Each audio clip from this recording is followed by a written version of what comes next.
Radio. Radio Planeta 106.1 FM. Y el portal digital loscronistas.net. Presentan La Otra Mirada. Un programa dedicado a la cultura, al arte, a la cotidianidad de los ecuatorianos. La Otra Mirada, un espacio dirigido por Rubén Darío Buitrón para reflexionar, conversar y debatir acerca de los temas coyunturales que más interesan al país.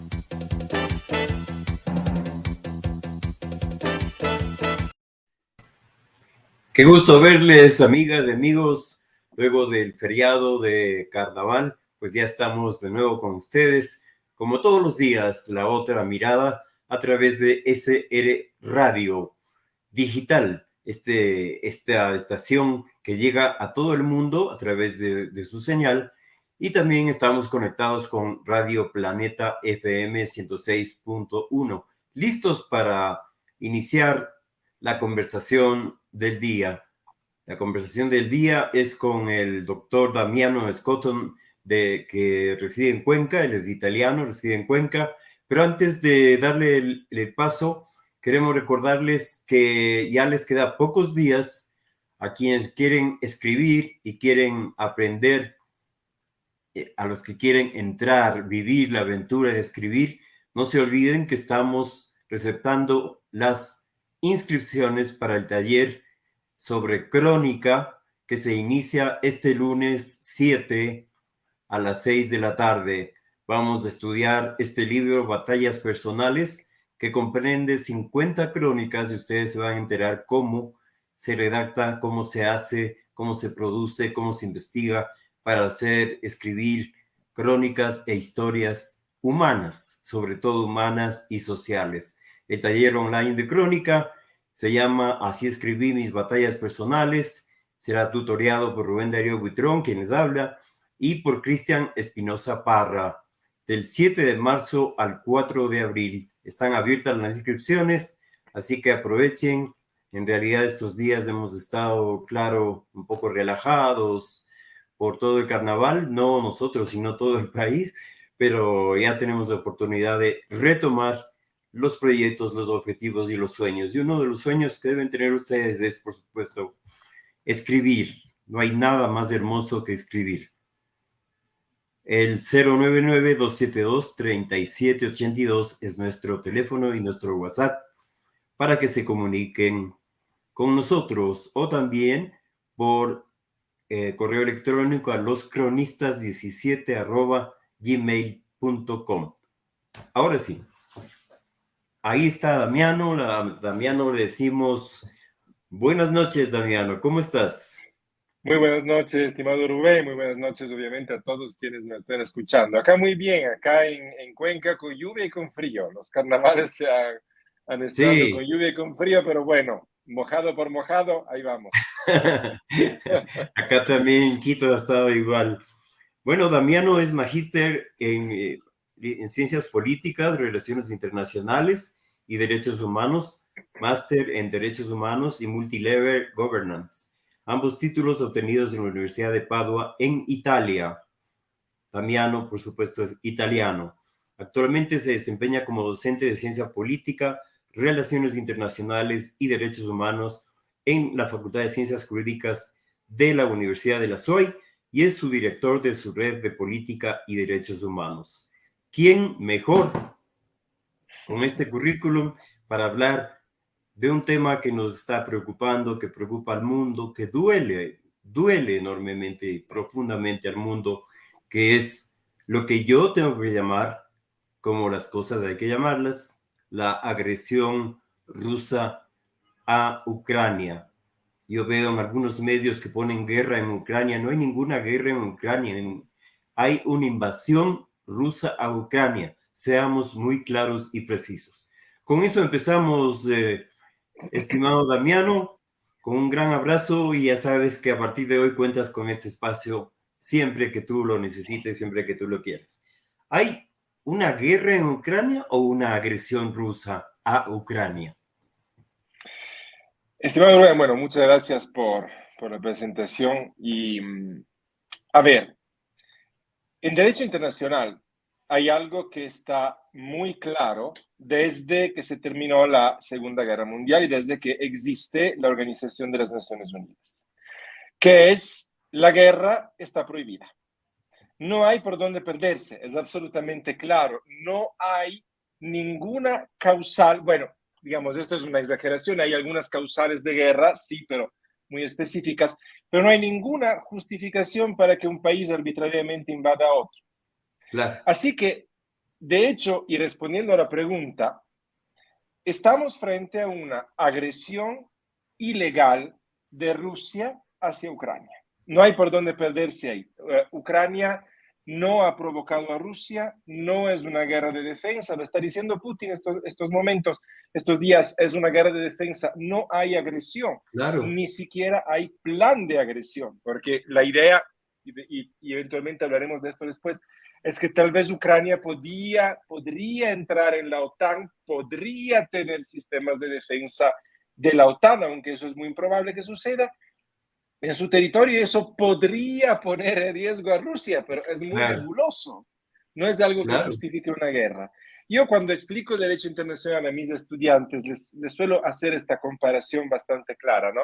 Cuando se funda la Sociedad de las Naciones, 1919, no voy a ahondar porque el tema es muy amplio, pero cuando en 1919 se acaba la Primera Guerra Mundial y se funda la Sociedad de las Naciones, uno de los acuerdos era, se prohíbe recurrir a la guerra sino pasados 3 meses después del resultado del arbitraje.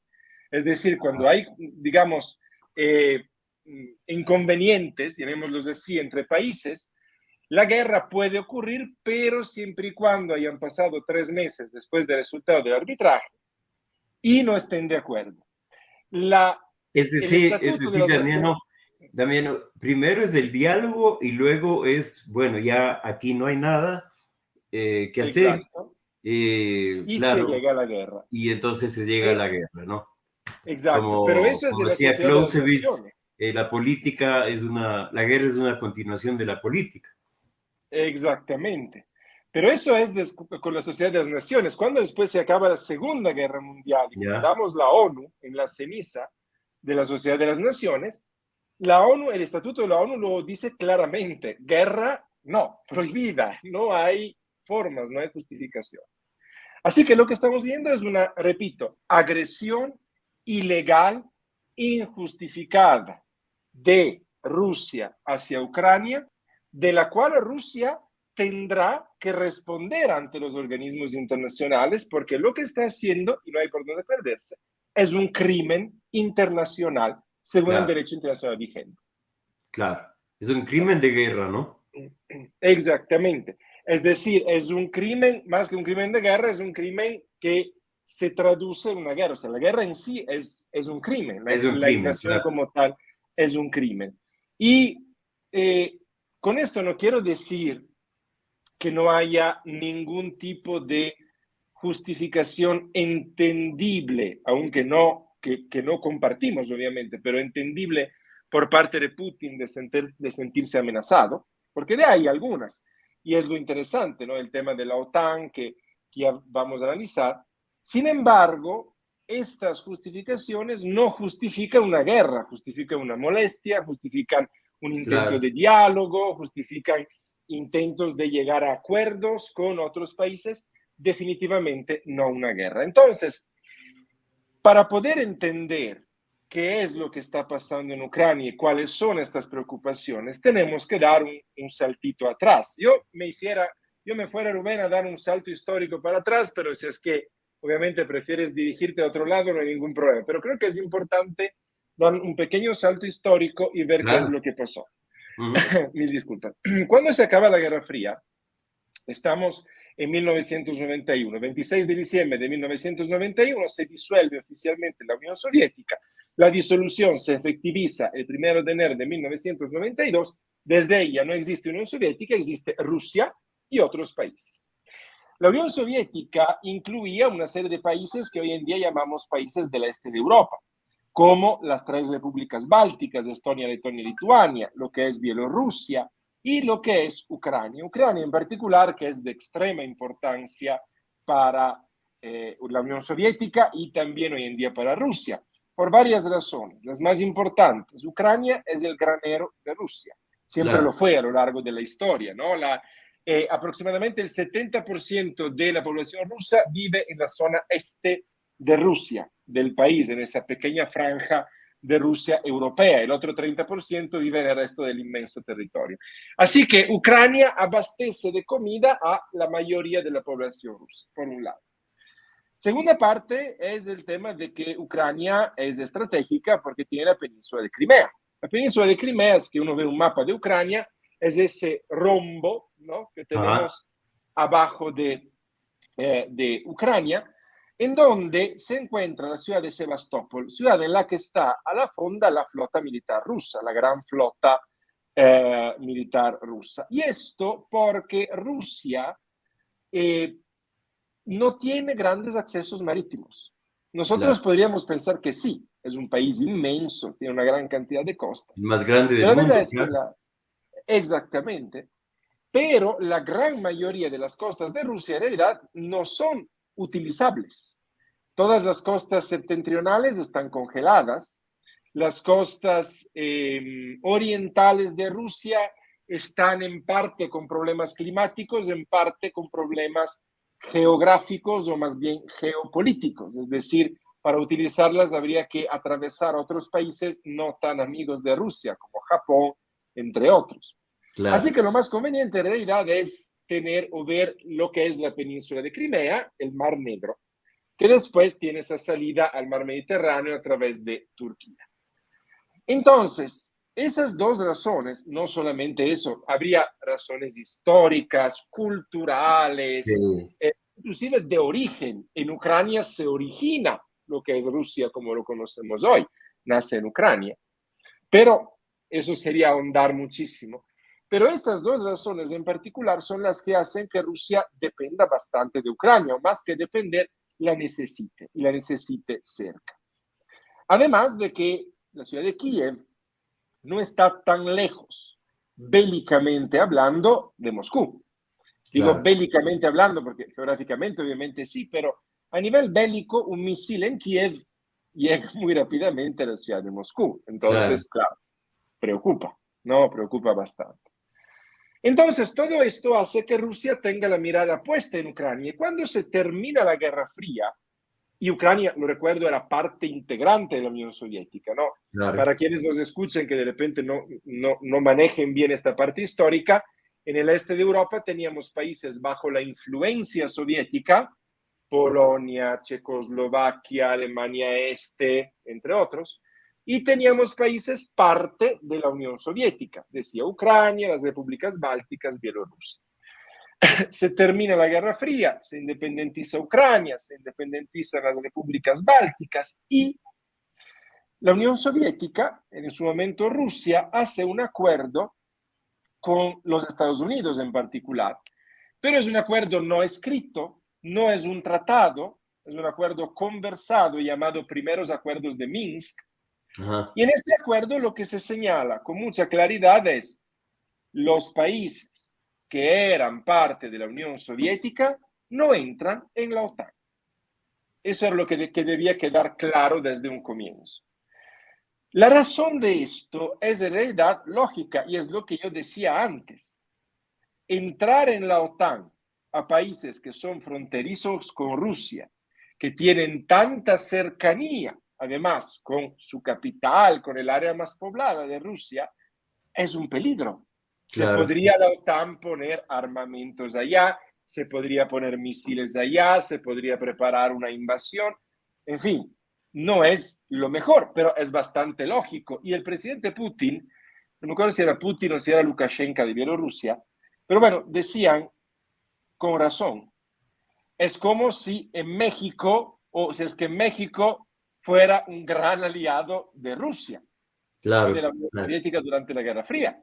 Estados Unidos no estaría tan feliz de eso, o Canadá, ¿no? Así que tener estos países así fronterizos en la OTAN no era lo mejor. Así que los acuerdos de Minsk eran eso. No entran como Cuba cuando hubo la crisis de octubre de los misiles en 1962, ¿no? Exacto, la crisis de los misiles. Rusia estaba instalando misiles a 90 ¿Mm? millas de Estados Unidos. Exactamente. Claro, Y eso estremeció al mundo. Y esto hasta ahora sí, lo explicamos yo en mi curso de Relaciones Internacionales, siempre lo explico como uno de, uno de los dos, en realidad, eso y la crisis de Berlín, uno de los dos momentos en los que más cerca estuvimos de la Tercera Guerra Mundial, ¿no? Sobre claro. todo cuando al final la Unión Soviética forzó el bloqueo en fin, y se podía comenzar a disparar ahí, y finalmente no pasó. Así que es exactamente lo mismo y esa es una comparación muy interesante. Todos Sí. nos estremecimos, bueno, yo no me estremecí porque no había nacido, pero digamos, yo me estremezco a explicarlo en mis clases y obviamente quien era en esa época se estremecieron porque se decía cómo es posible, lógicamente posible, que la Unión Soviética ponga misiles tan cerca, provoque tanto así a los Estados Claro, Unidos. claro. No, es inadmisible. Lo que no pensamos es que la OTAN hace más o menos lo mismo. Lo mismo. Exacto, porque después de estos acuerdos de Minsk, estos acuerdos que no eran un tratado, no estaban escritos, simplemente lo que en diplomacia se llama gentleman's agreement, ¿no? O acuerdo de caballeros. Acuerdos de caballero. Eh, Finalmente fue violado, porque esa idea de lo ex soviético no entra en la OTAN, y bueno, finalmente en la OTAN entró Polonia, en la OTAN entraron República Checa, República de Eslovaquia, en la OTAN entró Hungría, entraron sobre todo las tres repúblicas bálticas, Estonia, Letonia y Lituania, que están muy cerca que están fronterizas con Rusia y además bastante cerca de Moscú y de las ciudades principales, ni se diga de San Petersburgo. Así que la OTAN violó repetidamente estos acuerdos y esto hay que darle crédito a Putin. Sin Ya, querer, y esto lo quiero subrayar desde ahora, sin querer justificar lo que está haciendo, que es horrible, pero hay que darle crédito a él en esto. La OTAN efectivamente ha violado mucho estos acuerdos. Y claro, cuando Ucrania, a ver, Ucrania hasta el año 2014, desde la disolución de la Unión Soviética, ¿no? 91, hasta el año 2014, se convierte prácticamente en un estado satélite de Rusia, tiene gobiernos amigos, tiene gobiernos que hacen lo que diga Rusia, que hacen lo que diga Putin, porque desde que la Unión Soviética se disolvió tenemos esa paréntesis de Yeltsin y de ahí Putin en adelante. Bueno, 4 años de Medvedev, pero era un títere de Putin. Entonces, Ucrania hace lo que diga Putin a lo largo del tiempo. El gobierno, sobre todo Viktor Yanukovych, el último gobierno, hace lo que diga Putin y se quiere quedar acercado, distanciado de la Unión Europea y acercado a Rusia. Y claro, el pueblo ucraniano con eso no está de acuerdo. Y después de varios años con esa cercanía de la que, entre paréntesis, Rusia necesita, Rusia exporta materias primas en particular. Y la más importante es el gas de lo que Europa depende. Así que los grandes gasductos que llevan el gas de Rusia a Europa pasan, no todos, pero los más importantes, por Ucrania. Y esto hace que obviamente Ucrania podría decidir cerrar la llave a Rusia, al gas que está llegando desde Rusia y crear un problema económico. Así que Rusia necesita de esa cercanía, de esa amistad. En el año 2014 comienza una serie de grandes protestas en la ciudad de Kiev, en la plaza Maidán, llamadas Euromaidán. ¿Por qué? Porque la población ucraniana lo que dice, lo que desea es: nosotros queremos ser parte de la UE, queremos entrar en la Unión Europea, queremos alejarnos de Moscú y nos queremos acercar a la Unión Europea. Y en parte esto también va con queremos entrar en la OTAN. Estas son claro. dos cosas muy diferentes, ¿no? O sea, la una de la otra. Cuidado, no es lo mismo. Pero lo que dicen es: queremos entrar en la Unión Europea, queremos un gobierno que se acerque a la Unión Europea y que se aleje de Moscú. Esto lleva a la caída del presidente Yanukovych y a un regreso a la democracia, o más bien a un alejamiento de Moscú por parte de Ucrania, que se acerca siempre más hacia la Unión Europea. Esto no es visto bien por Rusia y de hecho en 2014, cuando comienzan las protestas de Euromaidán, ¿qué es lo que hace Rusia? Invade Crimea. De inmediato Claro, comenzaron las protestas y todos nos acordamos, entró Rusia a Crimea, hizo inclusive una carretera. Si ustedes ven un mapa, hay una carretera, un puente que va de Rusia a Crimea. ¿Por qué? Porque el riesgo era perder el acceso al puerto de Sebastopol, perder el acceso a la flota rusa. Y volveré a este tema del puerto porque por la importancia estratégica de Turquía que veremos en un momento más. Entonces, el riesgo era perder el acceso a la flota rusa o al puerto de Sebastopol y complicarse la vida. Así que invade de inmediato Crimea, no diciendo eso, sino diciendo que la mayoría es étnicamente rusa, lo cual es verdad. Y aparte de eso, apoya los grupos rebeldes o la guerra civil que comienza en las áreas o en la región de Donbass, que incluye sobre todo las dos ciudades de Donetsk, que es más famosa, o que nosotros siempre habíamos escuchado solo por un equipo de fútbol, o Shakhtar Donetsk, pero nunca por otras razones hasta ese momento, y Luhansk, ambas ciudades de mayoría de etnia rusa y que invocan una separación de Ucrania y una independencia o una unión con Rusia. Esta es la situación en 2014. A partir desde ahí, la situación se mantiene bastante tensa, con Rusia que sigue apoyando a los independentistas de Donbass, con el resto de Ucrania que quiere acercarse a la Unión Europea, y también con Rusia que ocupa Crimea, y la sigue ocupando hasta el momento, y aparte de eso, con Ucrania que pide entrar a la OTAN. Antes nunca lo había pedido, a partir desde Euromaidán pide Ucrania entrar a la OTAN. ¿El problema cuál es? Que la OTAN, en teoría, le dice a Ucrania, bueno, podemos evaluar la posibilidad de hacerte entrar. Podríamos ver también eso. Pero cuando Ucrania dice, bueno, entonces déjenme entrar, si es que se podría, la OTAN dice, bueno, vamos a ver, tal vez no es el momento, tal vez más adelante, y mantiene a Ucrania en esa situación de no sabemos qué hacer. Claro. Cierto es que dejar que Ucrania entre en la OTAN es una brutal irresponsabilidad. Claro. Porque es mojarle los pies al gigante. Así y lo que queremos es evitarlo, ¿no? O sea, finalmente, repito, en eso Rusia tiene sus razones, ¿no? De querer tener a Ucrania un poco, no bajo su control, pero tampoco con misiles que me apunten hacia Rusia, o sea, estar un poco de equilibrio en esa parte. Entonces, Ucrania hace esta situación, pero se mantiene siempre en un limbo de no sabemos qué hacer, entraremos a la OTAN, no entraremos a la OTAN, entraremos a la Unión Europea, no entraremos, Rusia no quiere, la Unión Europea nos quiere, pero más o menos, en fin, es bastante complicada la situación, claro. Es sumamente compleja y se mantiene ahí. Hasta que, obviamente, la cuestión es que cuando ya Ucrania solicita con un poco más de fuerza y de vehemencia el ingreso en la Unión Europea y en la OTAN, esto le molesta aún más a Rusia y bueno, comienza aquellas operaciones que nosotros hemos visto, que hemos escuchado hablar en enero de este año, ¿no? A finales de enero.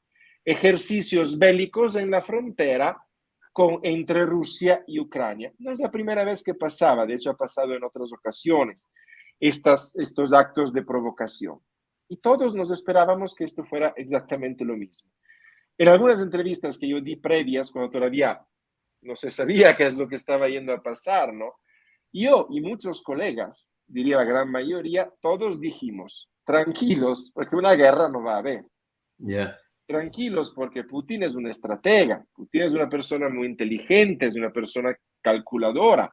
Y todo, porque esto es un hecho objetivo, todo apuntaba y apunta a que una guerra para Putin sería devastadora. Y de hecho es lo que está pasando actualmente. Y ahí también podemos entrar más adelante. Una guerra para Putin sería devastadora, sería ilógica. No hay lógica de que él quiera llegar a la guerra. Había lógicas detrás de esas acciones. Por ejemplo, hacemos ejercicios militares en la frontera con Ucrania y el occidente no interviene. Retórica de Putin. Si ven que nosotros podemos hacer lo que queremos, es una prueba de fuerza. Claro. Y apuntaba a eso, porque de hecho Putin, ¿qué es lo que seguía repitiendo? Se burlaba de los Estados Unidos. que prendían las alarmas. O también podía ser, bueno, les estamos amenazando, seguramente no quieren llegar a la guerra, lleguemos a un acuerdo. El acuerdo puede ser Donbass independiente, que es lo que después la Duma, el Parlamento ruso, reconoce, Donbass independiente y Crimea rusa. Entonces, tratar de forzar el Occidente a ese reconocimiento. Ahora, yo sigo creyendo que esto sea exactamente lo que Putin quería. Lo sigo creyendo hasta el momento, porque llegar a una guerra, repito, es completamente ilógico. Y lo ha sido. Y Putin está quedando destrozado en este momento. No tiene apoyo de nadie, ni siquiera de sus amigos autócratas. Ni siquiera de ellos ya tiene apoyo. Claro. Solo le quedó, creo que Venezuela, Nicaragua, unos pocos por ahí. Pero no, Siria. Pero no les queda mucho, ¿no? Corea del Norte también. Perdió apoyo de todos, es ilógico. Para mí, la estrategia fue la de Estados Unidos de seguirle forzando a Putin. Es decir, esa provocación constante de va a haber la guerra, verán que va a atacar, está ahí por algo, está provocándoles, va a atacar, era como digamos, insistirle a Putin para que haga algo. Y si es que Putin no hacía nada, perdía popularidad en patria, perdía su importancia estratégica. Claro. Para mí, esa intervención fue un poco forzada por los Estados Unidos, de que lo provocaron. De que, a ver, estás amenazándonos, a ver, hazlo, a ver, ataca, ¿no? A ver si es que tienes la valentía para estar atacando, ¿no? A ver si es que llegas hasta eso.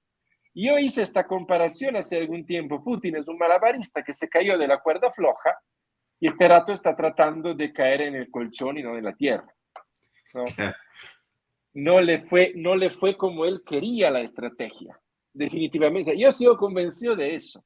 Y lo vemos porque está actuando como un desquiciado, está teniendo discursos de desquiciado. Sí. No, ya no es esa estratega que nosotros conocíamos, veíamos genial, extraordinario, genio del mal seguramente, pero genial, ¿no? Alguien lo comparaba con Churchill hace algún tiempo.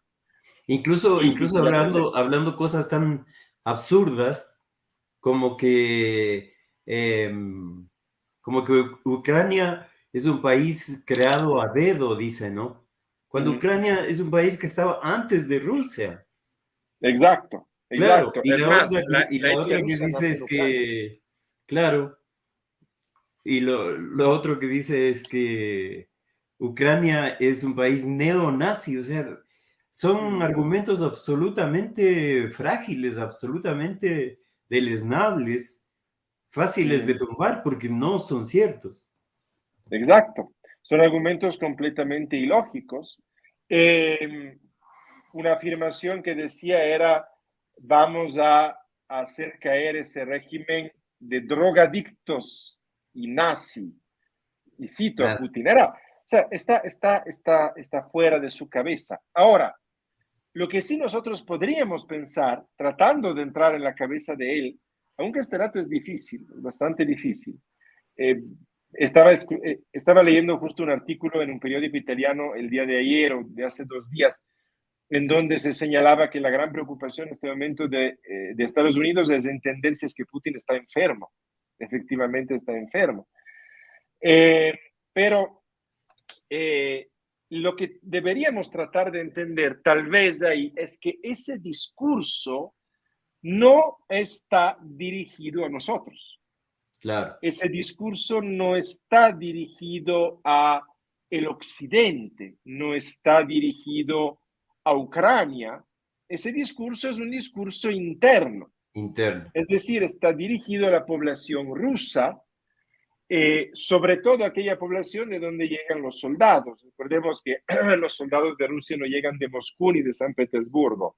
Obviamente, los soldados llegan de las áreas agrícolas, de las áreas pobres, ¿no? Menos desarrolladas del país, de Siberia.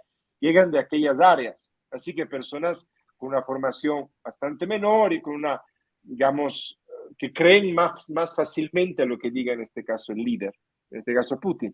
El discurso es muy probable que esté dirigido a ellos, es decir, tratar de animar las tropas, tratar de animar a los soldados, que después estamos en realidad viendo las imágenes que pasan, se ven en las redes sociales. Había este video que circulaba el día de hoy de un soldado ruso, creo que de 18, 19 años, tomado prisionero por los ucranianos y, perdón, y que se ponía a llorar porque los ucranianos les daban comida, le dejaban llamar a su mamá, hacer una videollamada a la Claro. mamá. Y él decía, y no solamente él, sino hay varios soldados rusos que dicen, nosotros nos contaron que la gente nos iba a coger, que la gente se iba a alegrar porque les liberábamos, que nosotros estábamos tumbando un régimen dictatorial. Nos contaron eso y llegamos acá y nos encontramos que la gente resiste, que la gente quiere libertad, que está en contra de nosotros. Y claro, eso no es lo que esperábamos y ellos también ya no entienden para qué están luchando. O sea, Claro. ¿cuál es el problema? Etnias que son tan cercanas, que son hermanas, una guerra fratricida, y bien decías, Rubén, ¿no? Ese tema de Putin que dice Ucrania fue fundada por Rusia cuando es exactamente lo contrario, ¿no? La civilización rusa se origina en Ucrania. Se origina en Kiev, claro. Exactamente, en la ciudad de Kiev, Claro. y de ahí se extiende. Entonces, Es muy todo interesante, esto, perdón que te corte, Damián, es muy interesante lo que dices, porque es justo lo que le pasaba a Estados Unidos cuando invadió Vietnam. Los últimos años, cuando ya se supo toda la brutalidad que estaba haciendo Estados Unidos en Vietnam, ¿no? Los soldados andaban perdidos, incluso hay esa famosa película, ¿no? Apocalipsis Now, cuando exacto. los soldados están perdidos, están dedicados a las drogas, porque entienden, a partir de las publicaciones ya de la prensa de Estados Unidos mismo, ¿qué hago yo aquí? ¿Qué hago aquí yo tan lejos de mi país? Si yo no estoy haciendo nada bien, yo estoy matando y me estoy volviendo loco. Y de hecho sucede, y por eso pierde Estados Unidos. La gran derrota de Estados Unidos en la historia es Vietnam, ¿no? Exactamente, la primera derrota La de nosotros, primera la derrota. primera derrota de Estados Unidos. Y es verdad, yo creo que esté pasando lo mismo. Ahora, yo digamos, no llegaría hasta el punto de decir que Ucrania va a ser el Vietnam de Rusia, aunque lo espero, sinceramente lo Sí, yo espero, también. y que se llegue a una derrota de Rusia y que finalmente se logre recuperar. Hay un apoyo militar por parte de los países de Occidente, no directo, obviamente, a Dios gracias, porque si no sería un problema grande, pero sí con armamentos, sí con otras cosas. Entonces, la cuestión es que es diferente. En Vietnam se luchaba contra un enemigo desconocido, se Claro. luchaba en un terreno desconocido, con tácticas de guerra desconocidas a Estados Desconocido. Unidos y con las que Estados Unidos nunca supo lidiar. No, esto es bastante sabido, esa guerra subterránea de los Vietcong, ¿no? Los túneles, las formas de Claro. atacar, que no era una guerra frontal a lo que Estados Unidos estaba acostumbrado. Todo eso, digamos, porque estaba fuera de Estados Unidos de su zona de confort. En el caso de Ucrania, no es así, en realidad, ¿no? El ejército ruso sabe muy bien en dónde está luchando, Putin también lo sabe, conoce a la población, conoce el territorio, en fin, sabe muy bien qué es lo que hay que atacar, de qué forma hay que protegerse. Seguramente lo que no se esperaban, y esto estoy bastante seguro, es la resistencia de la población ucraniana. Se esperaba, y la reacción de la comunidad internacional. Eso no se esperaba nadie. Putin invadió Crimea, Putin atacó Chechenia, Putin recuperó una sede sin que la comunidad internacional dijera nada. Y Claro. con algunas condenas, es malo, no tienen que hacerlo, pero nada más, es bastante lógico ver cómo finalmente acá también pensaba que no hubiese habido ningún problema. Y finalmente Ucrania reaccionó, la comunidad internacional reaccionó. Y con una reacción, me atrevería a decir, brutal. Brutal. Estamos acostumbrados a pensar, y yo también lo digo en mis clases de Derecho Internacional, que la sanción económica no sirve de nada, o más bien dicho, sirve muy de poco. Y es generalmente verdadero. Es generalmente verdadero, ¿no? No sirve de mucho porque siempre hay quien te apoye. por otro lado, siempre hay algún otro país que te apoya y si es que tú te Claro. pones sanciones, el otro te apoya, porque las sanciones tratan de ser equilibradas. Acá tenemos unas sanciones que nunca se han visto antes. Tenemos no solamente las sanciones en contra de los oligarcas, que son fundamentales, y eso ya lo vamos a ver, en contra de los oligarcas, tenemos sanciones económicas a nivel comercial, pero tenemos sanciones como la prohibición de vuelos en todo el territorio europeo por parte de Rusia, de las aerolíneas rusas. Tenemos sobre todo la eliminación de Rusia del sistema SWIFT. Eso es extraordinario. Eliminar a Rusia del sistema SWIFT significa sencillamente que Rusia ya no puede cobrar, porque no hay forma de hacer transferencias bancarias, no hay forma de hacer pagos internacionales si los bancos no están en el sistema SWIFT. No se puede. Pues, o Claro, bien uno se va a Rusia con el maletín de dólares, o bien no hay forma, ¿no? claro. de hacer pagos internacionales. Así que esto hace que Rusia esté de rodillas. Ya van 2 días con la bolsa de valores de Moscú cerrada, ¿no? Y vamos a ver cuánto va a Y aguantar. una inflación del 60%, ¿no? Exactamente, una inflación del 60% y siguiendo. Y Y siguiendo. esto va a implicar, obviamente, que Rusia tampoco vaya a tener plata para pagar a los soldados. Recordémonos que un ejército no funciona por buena voluntad. Un ejército que se defiende, sí. Un ejército que ataca no funciona por buena voluntad. Funciona por dinero, por pagos, por la necesidad de movilizaciones, de pago a los soldados, de comidas, de armas, de balas, etcétera, etcétera. Si no llega plata a Rusia, no tiene para poder adquirir esto.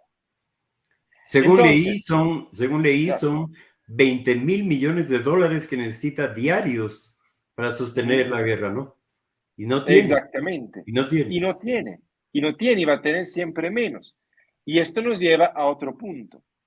Cuando la guerra estaba yendo a comenzar, cuando se hablaba de la posibilidad de la guerra, había encuestas en Rusia que decían la población, más del 50% de la población rusa apoyaría la guerra en caso de que se dé, esto repito, antes del 24 de febrero, en caso de que se dé, pero a condición de que las bajas, es decir, los fallecidos rusos, sean muy reducidos y a condición de que sea una guerra breve.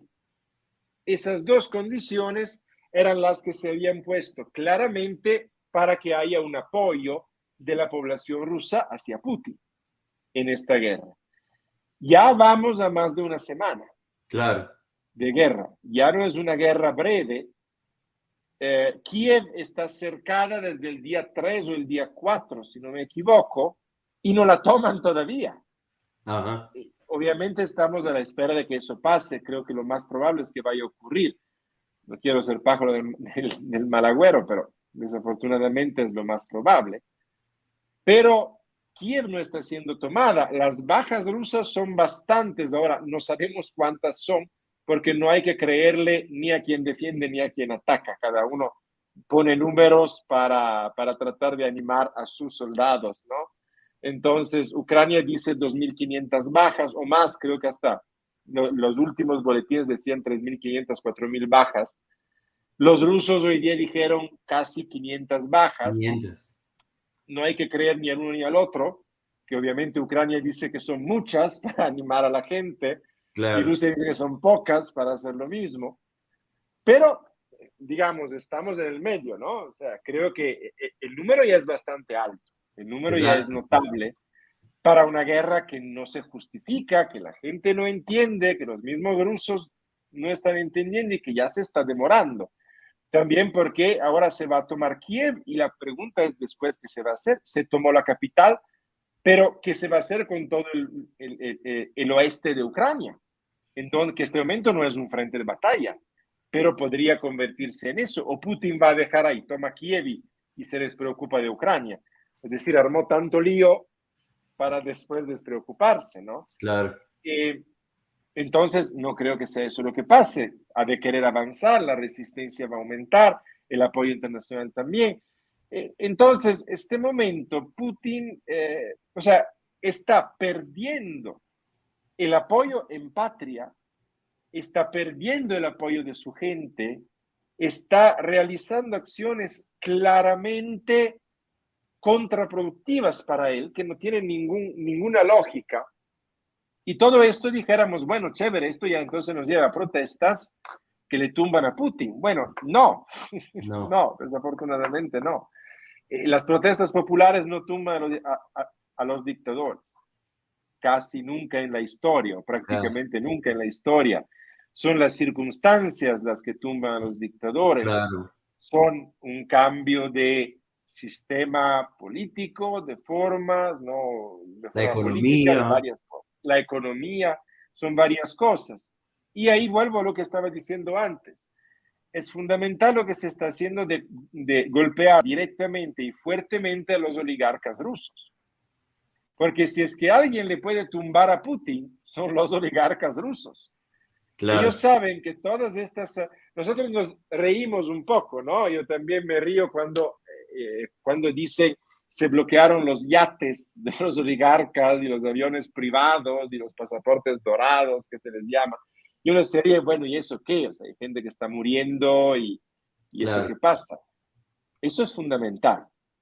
Porque si es que alguien le puede tumbar a él, es quien está en el poder con él y se beneficia de él. Y claro, cuando ya deja de beneficiarse de él, porque la guerra es ilógica, porque las sanciones se ponen contra la guerra, pero afectan también a los oligarcas y ellos lo saben y fuertemente, bueno, es posible que ellos sean los que decidan retirarle el apoyo y tumbar. Y eso es lo que deberíamos esperar, ¿no? Que haya, que evolucione de esta forma, que Putin se vaya o que lo tumben del poder por esa razón, porque ya sea su círculo cercano el que lo llegue a tumbar y que lo llegue a eliminar. Creo que esa es la gran esperanza. Dudo que Ucrania pueda ganar la guerra, claro, lo dudo mucho, pero hay un apoyo muy, muy fuerte militarmente hablando y esa es otra duda. Es decir, ¿hasta cuándo Putin va a aguantar? Recordemos que estamos hablando aparentemente de un desquiciado. Obviamente no claro, quiero decir estamos hablando de un desquiciado, porque siempre puede haber una lógica, pero las acciones actuales parecen las acciones de una persona que ya no está con la cabeza en su lugar, ¿no?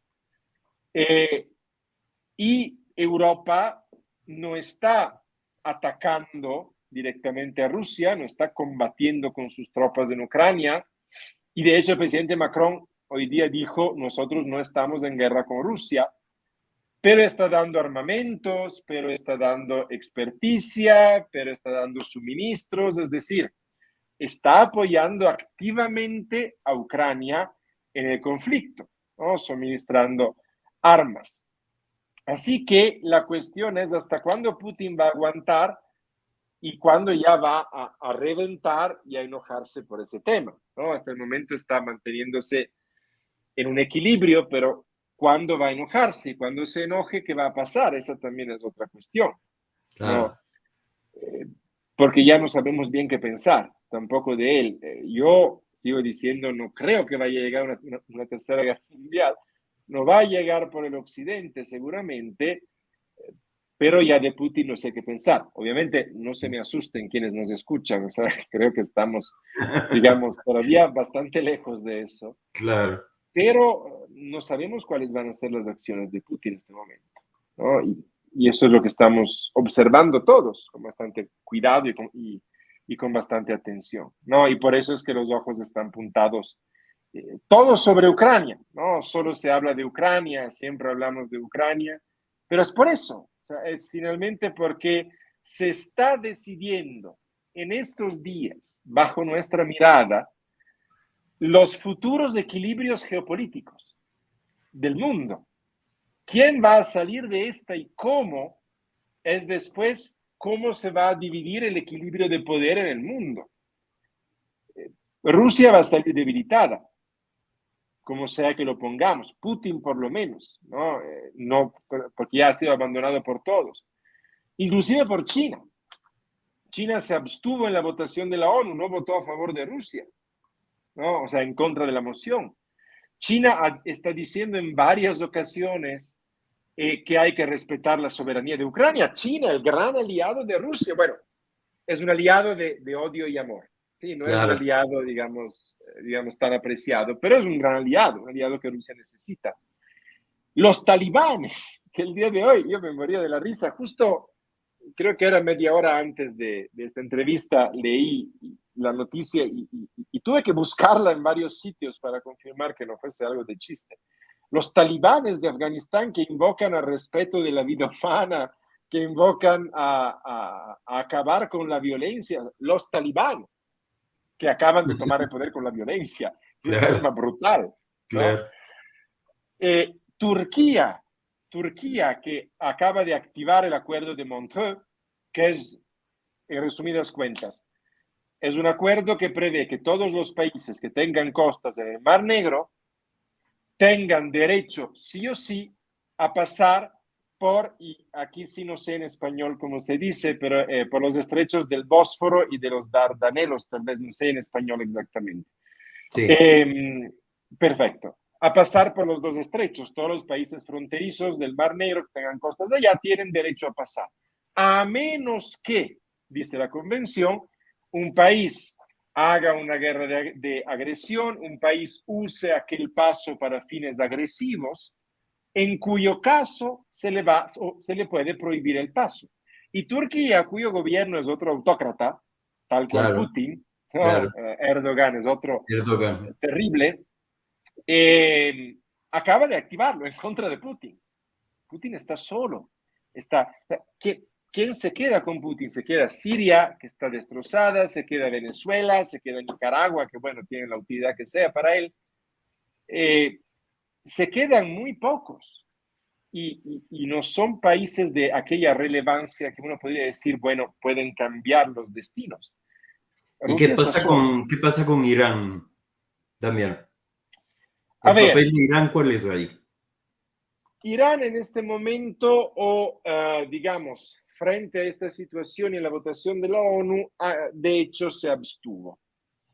Ahora, Irán tiene una posición bastante ambivalente, es Mm, decir, no apoya obviamente a la OTAN, considerando que el actual gobierno iraní es descendiente de la revolución de los ayatolá en su momento, entonces contrario al occidente, a Estados Unidos, pero tampoco le está apoyando a Rusia. Es más, el mismo gobierno iraní, digamos, ha señalado la necesidad de un cese al fuego, la necesidad de diálogos para la paz, aunque sea absteniéndose.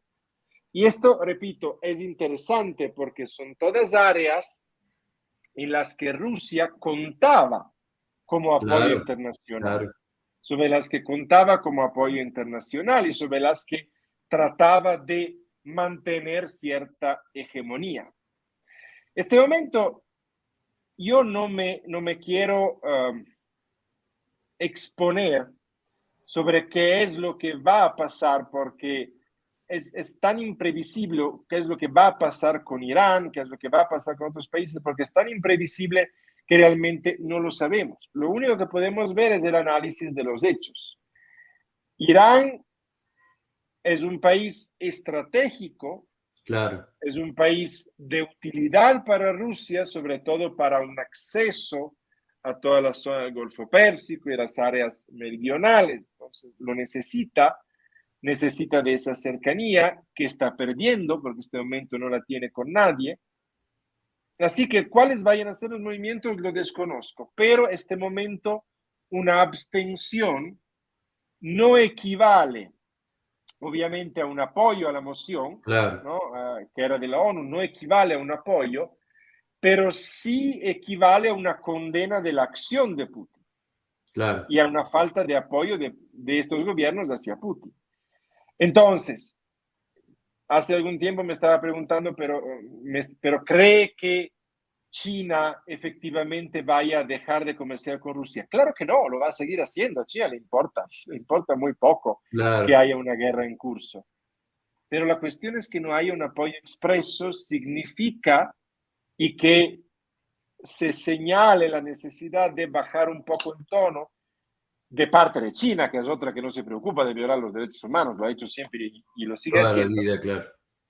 es lo que nos debería un poco hacer reflexionar, ¿no? Irán, China y otros países que no sea Turquía, que no se han ido directamente con Rusia y de los que Rusia de hecho necesita.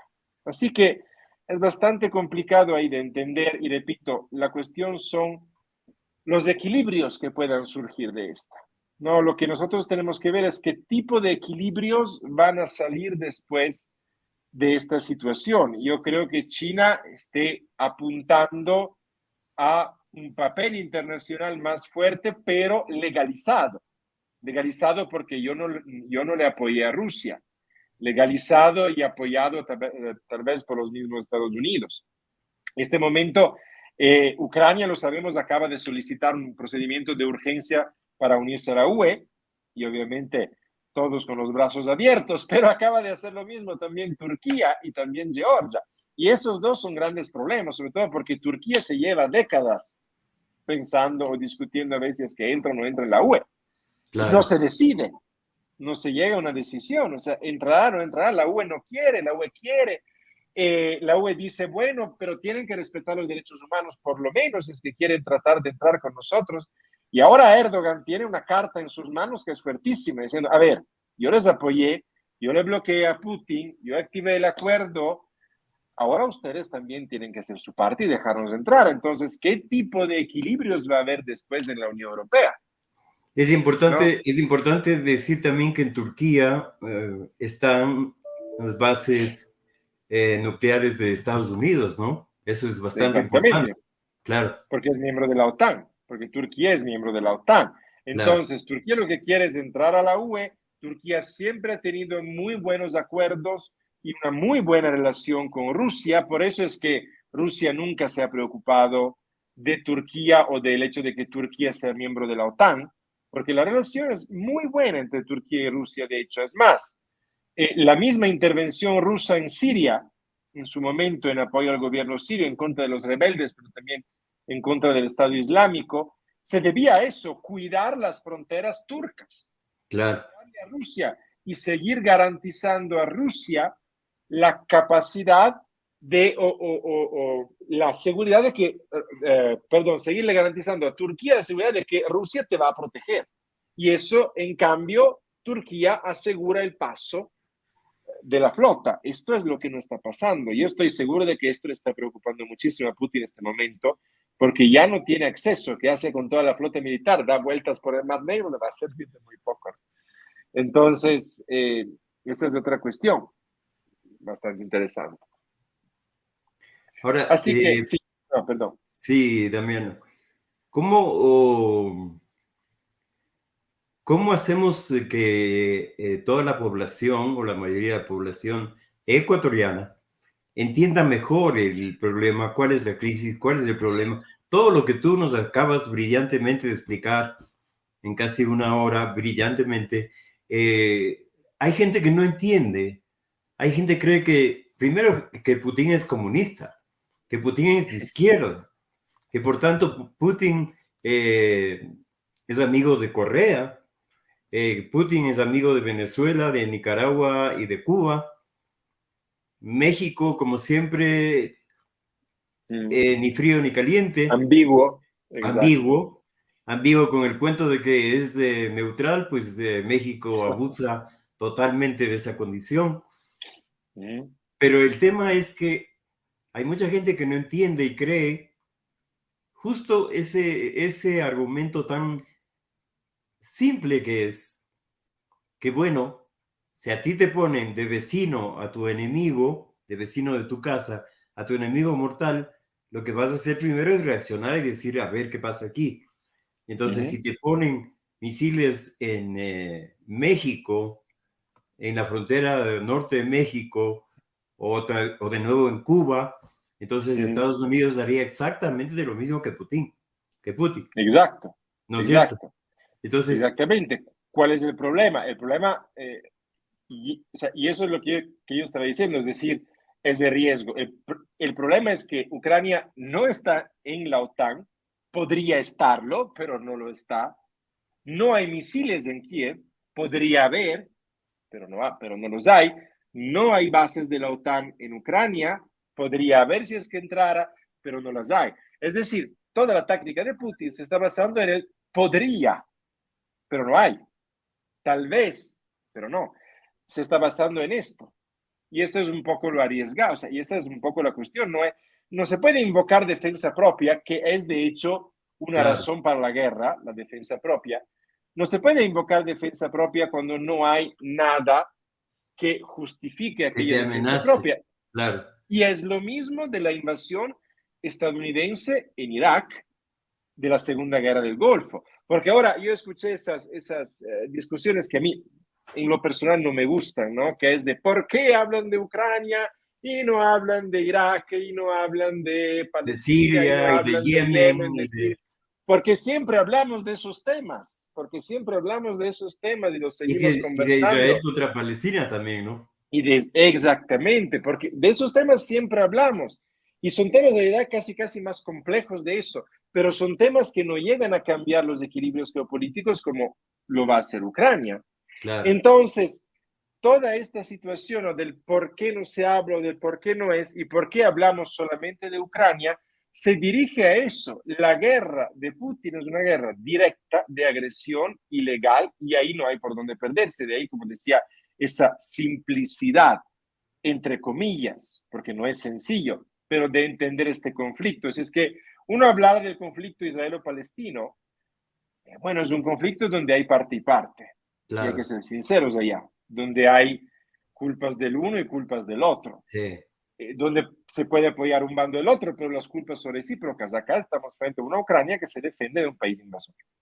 Ahí no hay otra situación. Entonces, la complejidad que resulta una simplicidad es eso. Así que yo ponía un tweet hace algún tiempo, no estoy en esta cosa del Twitter que a veces me gusta poner algún pensamiento por allá, y yo decía, una cosa es que alguien que no sabe de estos temas, que ha estudiado tal vez la Guerra Fría en el colegio y después se ha dedicado a otras cosas en su vida, diga Putin es comunista porque dice ruso igual comunista, claro, si ni siquiera Yeltsin era comunista, estaba dentro del Partido exactamente. Comunista, pero ni era comunista. Pero una cosa es que lo diga una persona, repito, que ha estudiado un poco de Guerra Fría y después dedicó su vida a otras cosas. Otra cosa muy diferente es escucharlo a ratos en Ecuador y no solamente en Ecuador, de periodistas, Claro, de supuestos analistas, entre comillas, que analistas, deberían saber muy bien eso, y hacen afirmaciones que son terribles, porque sí, Putin es amigo de Maduro, es amigo de Ortega, es amigo de Díaz Canel, seguramente es amigo de ellos, es amigo de Correa, pero también es amigo de Bolsonaro, es amigo de Trump, es amigo de la derecha europea, de Marine Le claro, Pen, de Matteo Salvini. Es decir, no es una cuestión de ser de izquierda o derecha, es una cuestión de ser amigos de los autócratas o de los que quisieran serlo y enemigos de la democracia. O sea, esa es la exactamente. cuestión, ¿no? No es una cuestión ideológica. Yo además refuto y he refutado un montón de veces, aunque no es este el espacio, refuto quien dice que un Maduro, un Correa, un Ortega son de izquierda, son Claro, populistas, no hay tal. duros y puros, nada más, ¿no? Así, ni Bolsonaro es de derecha, es populista, ni Trump es de derecha, es populista, no son. Pero bueno, ese es otro tema. Así que esa es una comparación con la Guerra Fría que no tiene pies ni cabeza. La idea de Putin es una idea seguramente estratégica. Putin es un conservador, no tiene nada de progresista, definitivamente, no tiene, es anti-matrimonio homosexual, pero es anti-homosexuales, podríamos hablarlo así. Es contrario a todo lo que va en contra de la religión, etcétera, etcétera. Es decir, es un conservador extremo. Sí, No es progresista, si es que la derecha debería ser, la izquierda debería ser progresista, o así se dice por lo menos. ¿No? Entonces, en la idea de comparar una Unión Soviética con la Rusia contemporánea no tiene ningún sentido. Y Putin, repito, es un autócrata, es un populista, es alguien que reúne su poder en sí mismo, acaba de pasar hace, creo que un año, una reforma constitucional en donde él va a poder seguirse reeligiendo y va a estar en el poder, creo que tiene hasta que tenga, no quisiera equivocarme, pero más de 80 años, según los cálculos actuales. Claro, O sea, y va a seguir allá, y está ahí, repito, desde los 90. Entonces, Putin es una persona que está embebido de poder, lo quiere mantener, quiere regresar aparentemente Rusia a la gloria soviética. Eso sí, es exacto. decir, al espacio soviético, al control geopolítico que tenía la Unión Soviética, pero no al comunismo.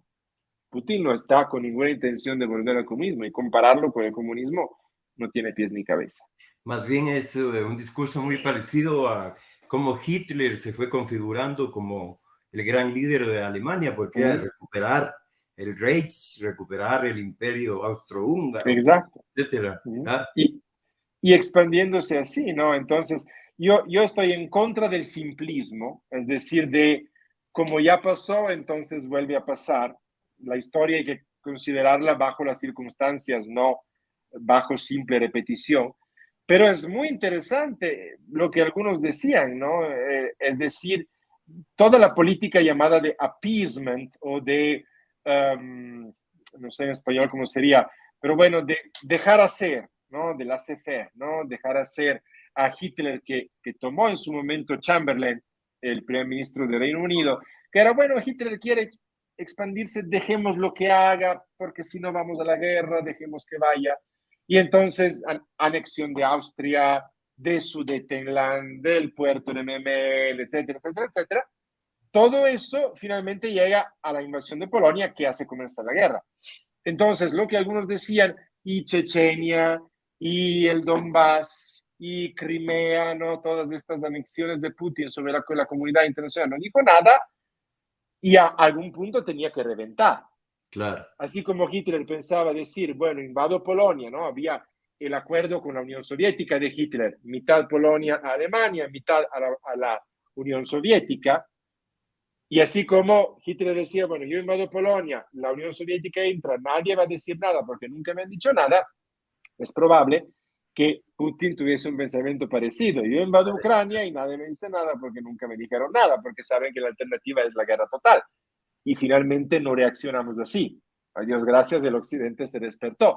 Y de hecho, el resultado grande de Putin, este momento, es haber por fin reunido a la Unión Europea, donde teníamos movimientos europeístas y Claro. anti-europeístas, en donde los anti-europeístas eran pro-Putin, y actualmente están todos unidos en contra de Putin.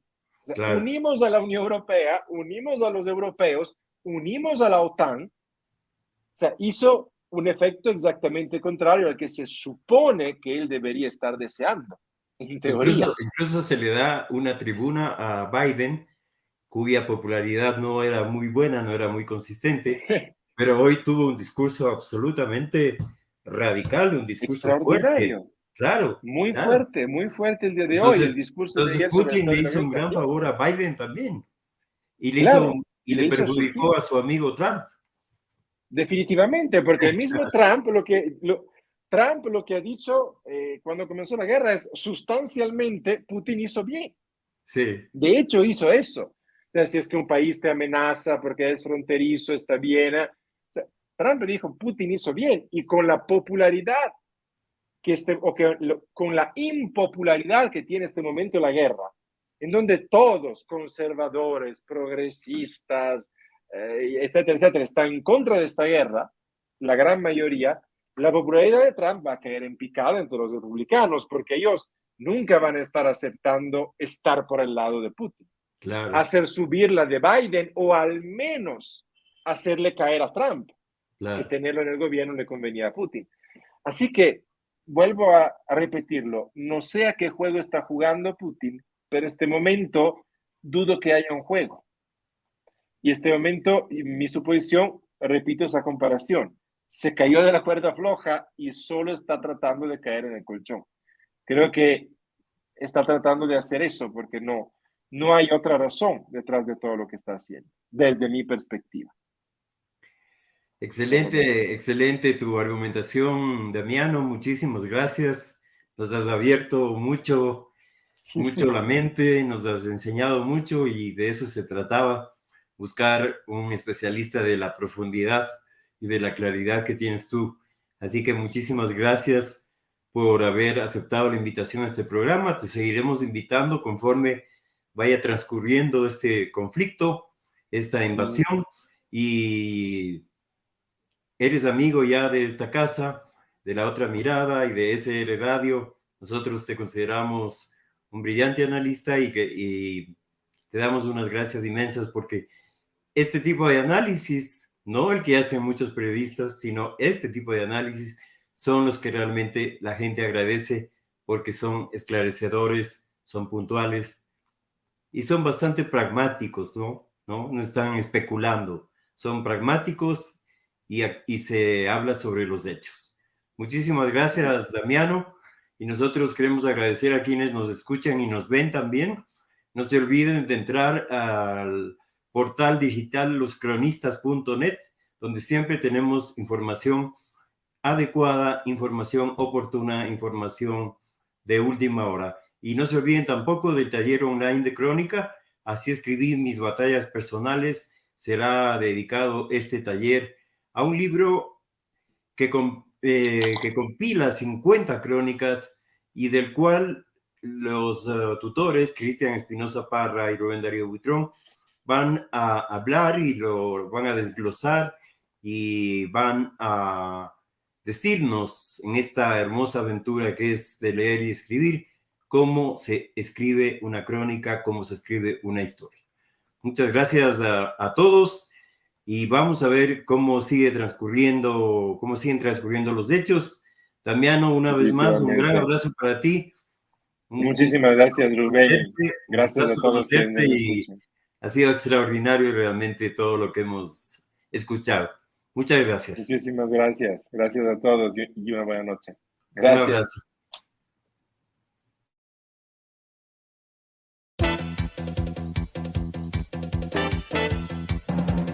SR Radio, Radio Planeta 106.1 FM y el portal digital loscronistas.net presentaron La Otra Mirada, un programa dedicado a la cultura, al arte, a la cotidianidad de los ecuatorianos. La Otra Mirada, un espacio dirigido por Rubén Darío Buitrón para reflexionar, conversar y debatir acerca de los temas coyunturales que más interesan al país.